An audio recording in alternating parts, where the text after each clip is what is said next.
আসসালামু আলাইকুম। Welcome to জাহিদিস কুকবুক। আজকে আমি রান্না করেছি চাল কুমড়ার বড়ি দিয়ে মিষ্টি কুমড়া। রান্নাটা কিভাবে করেছি সেটা ভিডিও দেখলেই বুঝতে পারবেন। তো চলুন দেরি না করে দেখে নিই আজকের রান্নার ভিডিওটা। চাল কুমড়ার বড়ি দিয়ে মিষ্টি কুমড়া। কুমড়ার বড়িগুলো ভাজা হয়ে গেছে। এখন আমি মেন রান্নায় চলে যাচ্ছি। আপনাদের সুবিধার্থে দেখিয়ে দিচ্ছি। আমি এখানে ১ মগ পানি দিচ্ছি। এর বেশি হবে না।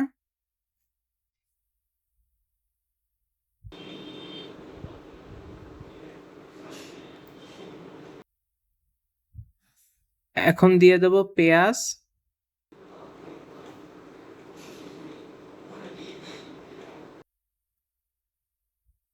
কুচি, কুচি করা রসুন,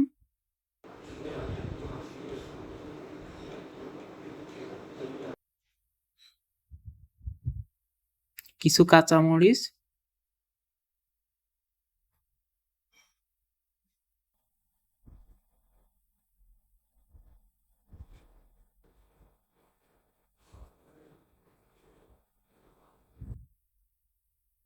হলুদ গুঁড়া,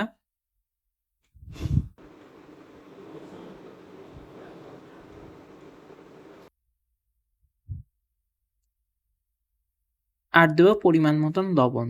লবণটা কিন্তু আমি সবসময় বলি আপনাদের পরিমাণ অনুযায়ী দেবেন।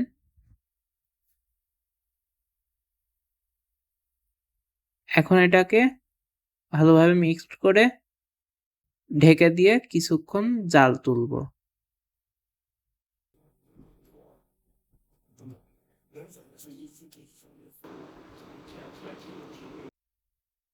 বলক উঠে গেছে, দেখেন কি সুন্দর একটা কালার এসছে।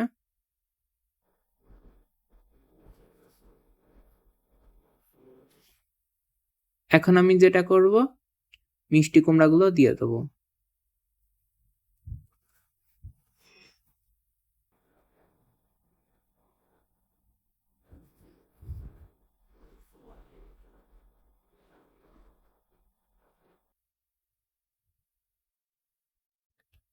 এখন এটাকে কিছুক্ষণ নাড়াবো।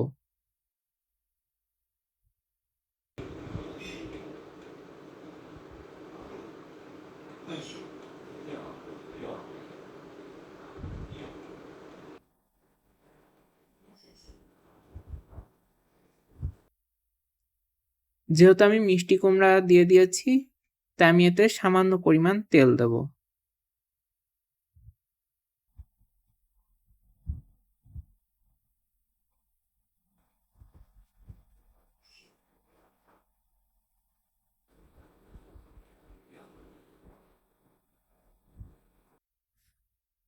এখন এটাকে আরো কিছুক্ষণ নাড়াবো।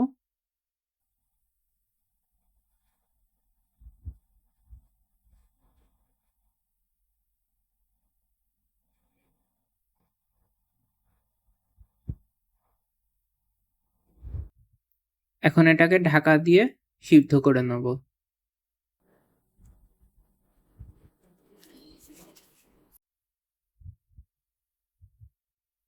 এখন আমি যেটা করব,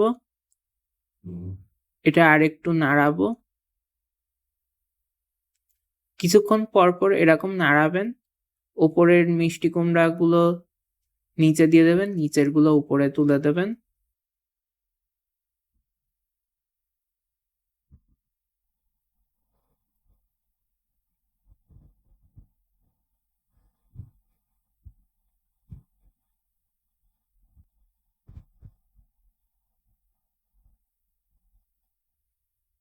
মিষ্টি কুমড়া ভালোভাবে সিদ্ধ হয়ে গেছে। এখন আমি ভেজে রাখা বড়িগুলো দিয়ে দেব।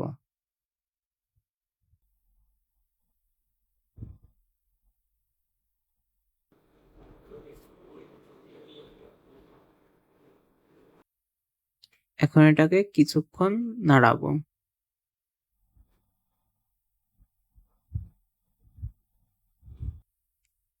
এটা কিন্তু একেবারেই সহজ রান্না। অনেকের কাছে হয়তোবা মনে হতে পারে যে এটা তো সবাই পারে।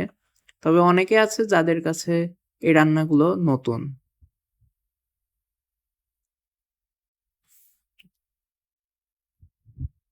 এখন আমি এটাকে আবার ঢাকা দিয়ে দেবো।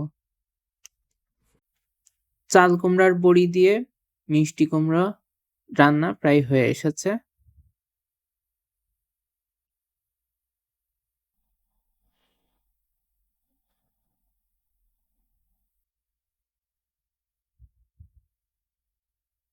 এখন আমি যেটা করব, এতে কিছু কাঁচামরিচ দেব।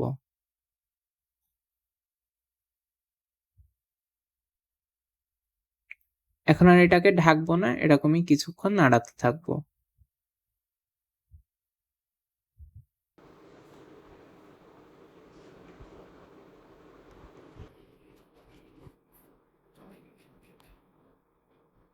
চাল কুমড়ার বড়ি দিয়ে মিষ্টি কুমড়া রান্না শেষ। আশা করি ভিডিওটা আপনাদের ভালো লেগেছে। যদি ভালো লেগে থাকে তাহলে অবশ্যই চ্যানেলটা সাবস্ক্রাইব করবেন। আর অবশ্যই কমেন্টে জানাবেন রান্নাটা আপনাদের কাছে কেমন লেগেছে। আর আপনারা কে কে এই রান্নাটা পছন্দ করেন।